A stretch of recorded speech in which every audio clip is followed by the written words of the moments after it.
ভূত নে ভয় লখিমপুৰৰ এখন গাঁৱত নিশা হলেই বিয়পি পৰে ভূতৰ ভয়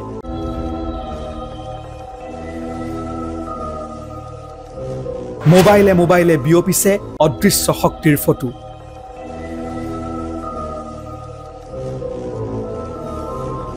লখিমপুৰ নগৰৰ পৰা মাত্ৰ 10 কিলোমিটাৰ দূৰৰ এটা অঞ্চল আজাদ ৰাজখোৱা গাঁৱৰ সমীপৰ নবিল অঞ্চলত নিশা হলেই আৰম্ভ হয় ভূতৰ ভয় পিছে কিমান সঁচা আমি ভূতটো বিশ্বাস নকৰো এতিয়া আধুনিক যুগটোত কোনোবাই ভূত বিশ্বাস কৰে নেকি মানুহে হাঁহিব এতিয়া ভূতৰ কথা ক'লে আসল কথা হ'ল এইটো যিটো আমাৰ ইয়াৰ পৰা ফটো ওলাইছে ইয়াত ভূত ওলাইছে বুলি এটা ফটো ওলাইছে এইটো এটা ভুৱা প্ৰচাৰ কোনোবাই ফটো চটো এডিট কৰি পঠাব পাৰে কথা হ'ল কি কিন্তু এটা কথা ইয়াত প্ৰয়োজন আছে আমাৰ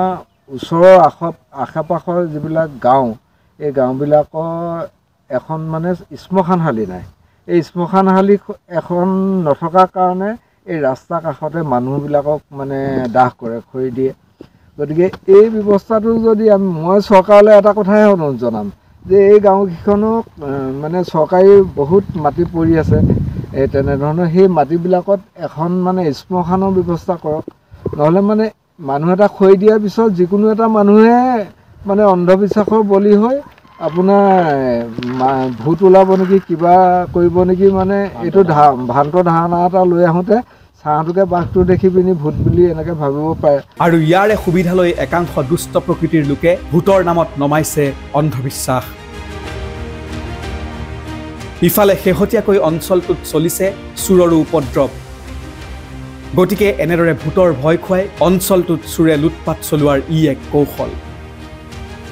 সেইদৰে একাংশ চেঙেলীয়া লৰাই মাদক দ্ৰব্য সেৱন কৰি পৰিৱেশ একেবাৰে বিনষ্ট কৰি পেলাইছে বুলি উল্লেখ কৰে অঞ্চলবাসীয়ে